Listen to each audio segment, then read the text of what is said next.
नमस्कार दोस्तों, कैसे हैं आप सब। आशा करता हूँ अच्छे होंगे। मेरा नाम है सनोज कुमार। तो हमारे साथ कुछ स्टूडेंट्स हैं जिनसे हम लोग मिलेंगे और जानने का प्रयास करेंगे कि आज आरआरबी जेई का फर्स्ट डे का फर्स्ट शिफ्ट के पेपर के बारे में इन स्टूडेंट्स का क्या कहना है। तो ये अभी परीक्षा देकर के आए हैं 16 दिसंबर 2024 का आरआरबी जेई का CBT 1 का फर्स्ट शिफ्ट का। तो विकास जी, आपसे रिक्वेस्ट है कि अपना परिचय दीजिए थोड़ा। हाँ, मेरा नाम विकास कुमार है और मैं भागलपुर के रहने वाला हूँ। और आज का एग्ज़ाम का ऐसा है कि आज जो एग्ज़ाम था वो ज़्यादा इजी तो नहीं बोल सकता, इसको मॉडरेट बोल सकते। इसका साइंस का जो था वो मॉडरेट टाइप का था, इजी भी नहीं था। तो वो मतलब जो अच्छे से पढ़ा होगा, कॉन्सेप्ट जिसका क्लियर होगा वही क्लियर कर पाएगा, क्योंकि वो इजी नहीं था। इजी में नहीं पूछ रहा है, कोई भी चीज़ को घुमा के पूछ रहा है साइंस में। बट रीजनिंग में सही था, रीजनिंग डायरेक्ट नंबर सीरीज से था क्वेश्चन कुछ। और इधर मैथ में सब टॉपिक से, मतलब सब चैप्टर से एक दो क्वेश्चन, 3 क्वेश्चन का लगभग था। तो लगभग मैंने 65 बनाया है। कितना सही हो जाएगा? तो अप्रॉक्स कट के मतलब 50-55 के लगभग उम्मीद है कि मतलब आ सकता है। कौन सा बोर्ड से फॉर्म भरे हैं? तो मैं कोलकाता जोन से भरा हूँ। तो क्या लगता है, सेफ साइड है या फिर डेंजर जोन में है? क्वेश्चन के हिसाब से तो लग तो रहा है कि मतलब सेफ जोन में, क्योंकि क्वेश्चन थोड़ा मॉडरेट में था। अब सेकंड शिफ्ट में आगे कैसा क्वेश्चन रहता है, इसके हिसाब से देखा जाएगा आगे कैसा पूछता है क्वेश्चन। तो रेलवे की परीक्षा में पहली बार बैठे हैं? नहीं, इससे पहले लोको में पायलट वाला ALP वाला में बैठा था। कितना अटैम्प्ट किए थे? उसमें तो मैंने 45 का लगभग अटैम्प्ट किया था। काट छाट के कितना आ रहा है? उसमें काट छाट के मतलब कुछ गलती हो गया तो काट छाट के 35 का लगभग आ रहा है। क्या लगता है, इस पार है कि उस पार? मतलब कैटेगरी में देखा जाए तो उम्मीद है। कौन सा कैटेगरी है? हाँ, वही SC/ST कैटेगरी में है। और कौन सा बोर्ड से फॉर्म भरे हैं LP वाला? कोलकाता जोन में, वो भी कोलकाता ही डाले। हाँ।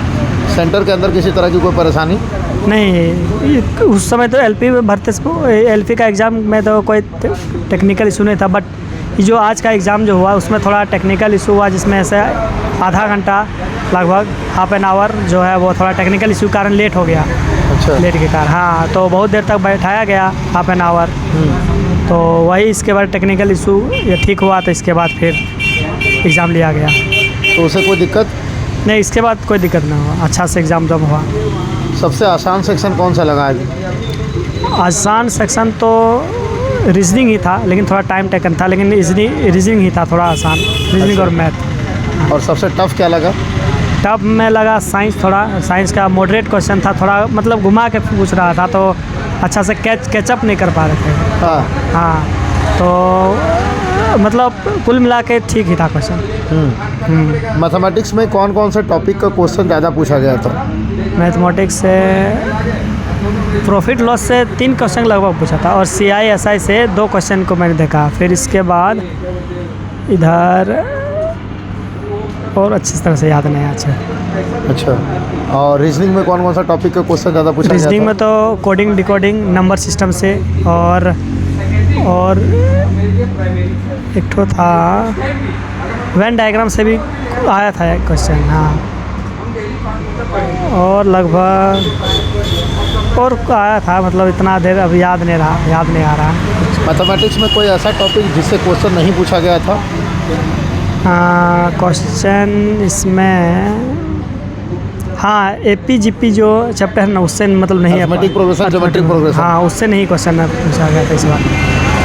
जैसे कि ALP में पूछा गया था, लेकिन इसमें ऐसा कुछ नहीं क्वेश्चन पूछा गया था इसमें। हाँ, और LP में जितना मतलब ये सिंपल था क्वेश्चन इसके कंपैरिजन में, तो LP में थोड़ा ठीक था साइंस, लेकिन इसमें कुछ ज़्यादा ही मतलब मॉडरेट लगा जैसे कि हिसाब से। बाकी सब ठीक था। रीजनिंग में कोई ऐसा टॉपिक जिससे क्वेश्चन नहीं पूछा गया था? रीजनिंग से तो लगभग सबसे मतलब खुद 2 क्वेश्चन करके पूछ दिया था। हाँ। जनरल अवेयरनेस में किसका वेटेज ज़्यादा था, स्टैटिक पोर्शन का कि करंट पोर्शन का?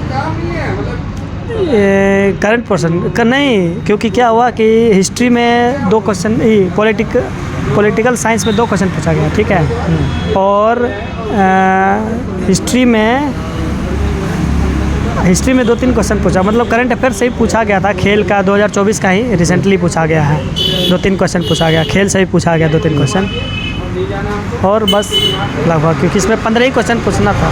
हाँ, हाँ, तो इसमें ज़्यादा नहीं पूछा, बस करंट अफेयर से थोड़ा पूछा है।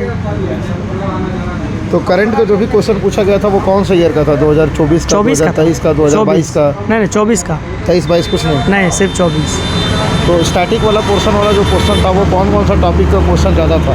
हिस्ट्री का, सिविक्स का, ज्योग्राफी का? ज्योग्राफी में तो क्वेश्चन ना ही के बराबर दिखा।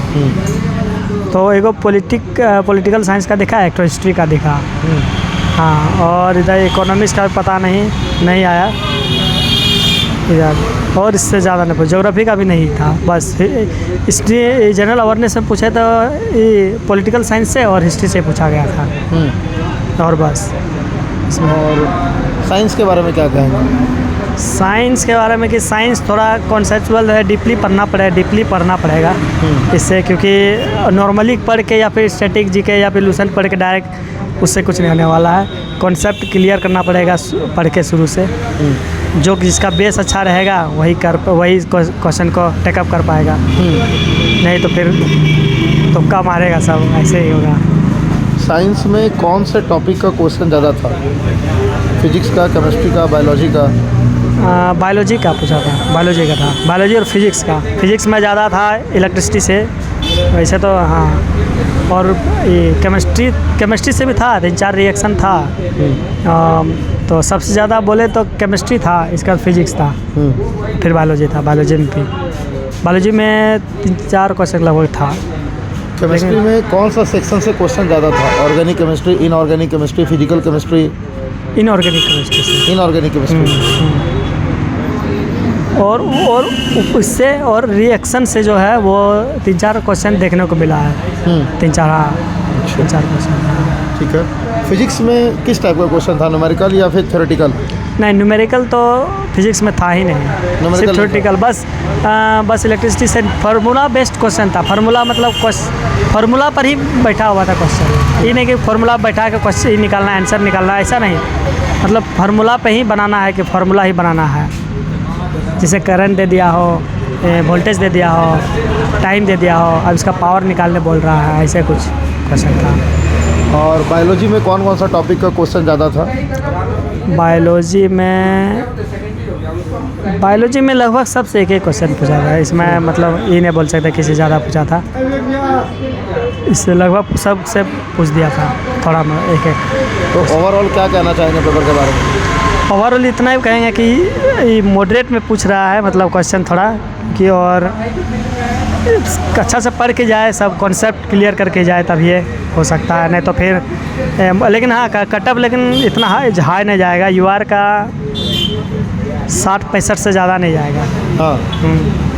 क्यों, ऐसा क्यों लग रहा है आपको? क्योंकि क्वेश्चन का लेवल दिखा थोड़ा कि हाँ, साइंस का लेवल क्वेश्चन जो था वो डायरेक्ट, मतलब जिस तरह होता है ना, जिस तरह एलपी में पूछा गया वैसा क्वेश्चन बिल्कुल नहीं था। अच्छा। क्वेश्चन थोड़ा मतलब घुमा के था, इस क्वेश्चन का लेवल था कि हाँ, कि क्वेश्चन तो बनने, मतलब लेवल था क्वेश्चन का, मॉडरेट टाइप का ही। तो इसीलिए उम्मीद है कि इतना कटअप तो नहीं जाएगा, 65-70 से ज़्यादा नहीं जाएगा यूआर का। तो एलपी से पेपर आसान था कि एलपी से टफ था? एलपी से टफ लगा। हाँ, हमको ऐसे लगा, एलपी से टफ ही लगा हमको। तो बहुत बड़ी संख्या में स्टूडेंट्स कह रहे हैं कि एलपी से पेपर बहुत ही ज़्यादा आसान है। नहीं, इसमें साइंस मुझे ज़्यादा टफ लगा, इसीलिए मुझे, अब बाकी सबका पता नहीं। कुछ स्टूडेंट्स कह रहे हैं कि क्वेश्चन बहुत ही ज़्यादा रिपीटेटिव भी है। किससे?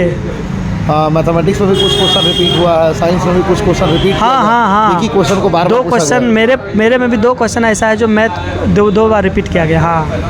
हाँ। वो एक क्वेश्चन, 2 क्वेश्चन सेम क्वेश्चन ही रिपीट किया गया, इसलिए मैं भी सेम ही का आंसर दे दिया हूँ, दोनों में सेम ही रिपीट किया। हाँ, ठीक है। और कुछ कहना चाहता है? नहीं, बस इतना। आगे का बेस्ट ऑफ लक सबको, आगे का तैयारी के लिए। ठीक है, ऑल द बेस्ट आपको रिजल्ट के लिए। Thank you. तो फ्रेंड्स, ये हम लोगों ने आप सभी स्टूडेंट को फर्स्ट डे के फर्स्ट शिफ्ट के स्टूडेंट से मिलवाया। कोई भी स्टूडेंट टेस्ट बुक जैसे प्लेटफॉर्म से मॉक टेस्ट परचेज करना चाहते हैं तो वीडियो के डिस्क्रिप्शन में साथ ही कमेंट सेक्शन में आपको एक लिंक मिलेगा, उस पर क्लिक करके हमारा कूपन कोड है उमंग 10 इसको अप्लाई करिएगा, आपको 12% का इंस्टेंट डिस्काउंट मिल जाएगा।